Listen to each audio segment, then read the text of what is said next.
I'm going to keep this straightforward.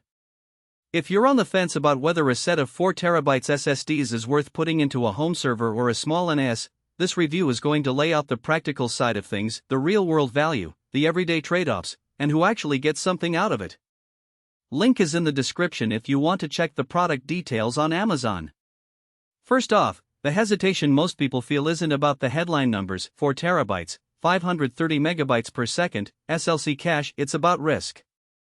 You're taking a drive that's meant to run 24/7, handling constant reads and writes, and you're trusting it not to become the weak link that makes you lose a weekend of media or a batch of backups. That's why a lot of buyers spend time comparing SATA SSDs that are marketed for gaming against those labeled NA certified. The difference is usually in the firmware's handling of power loss protection and the endurance rating. Gigastone's NA certified label tells us they've tuned the drive for sustained workloads, but it's still worth understanding exactly where that helps you. The way I set this up in my own test rig is typical for a home media server. I have a Synology DS920 Plus with 2 drive bays populated with a RAID 1 mirror for the operating system, and I added the Gigastone 4TB pack to the remaining 2 bays as a RAID 0 strike for the media library. The idea is simple: the OS runs on a proven, low-capacity SSD for speed, while the bulk of the movies, photos, and game backups live on the larger, faster set. Because the drives are 2.5-inch SATA, they fit the bays without needing an adapter, and the NAS's wide compatibility claim holds true. The drives were recognized instantly, and the system's storage manager listed them without any extra steps. What really mattered in daily use was how the drives behaved during long copy sessions. I moved a 250 GB game library from an external HDD onto the RAID 0 array. The transfer took about 7 minutes, which aligns with the 530 MB per second theoretical peak when you factor in overhead. More importantly, after the transfer finished, the drive settled into a low-power idle state without any noticeable temperature spikes. That's a practical strength. They can sustain high throughput when needed, then drop down to a quiet, low-heat mode that's friendly for a cramped NAS chassis. Now, let's talk about the SLC caching layer. Gigastone uses a small portion of the TLC NAND as an SLC buffer to accelerate burst writes. In real life, that translates to smoother performance when you're dumping a bunch of files at once. For example, when you finish recording a 4K video from a home security camera and push it to the NAS.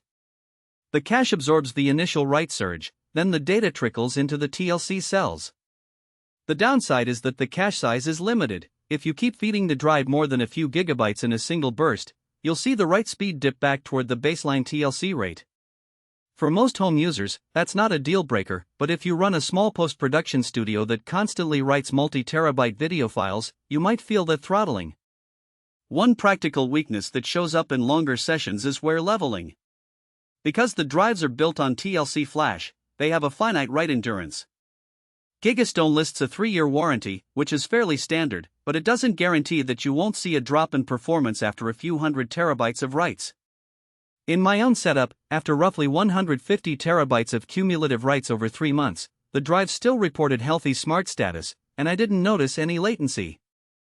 That said, anyone planning to run a heavily write-intensive environment, think a virtual machine host with frequent snapshots, should factor in that the endurance isn't as high as a true enterprise-grade SSD.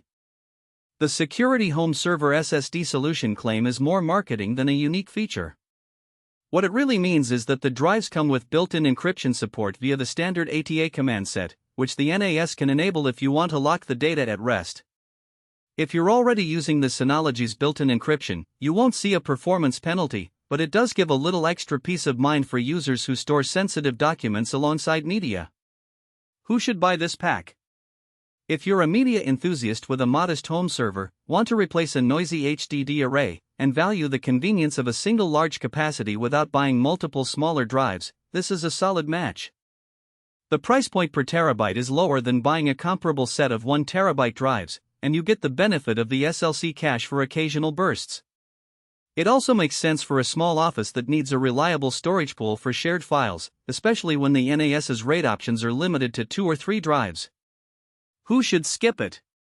Anyone who needs the absolute highest endurance or who runs a dedicated workstation that constantly writes large datasets will likely benefit more from an SSD that's built on MLC or even enterprise-grade SLC NAND.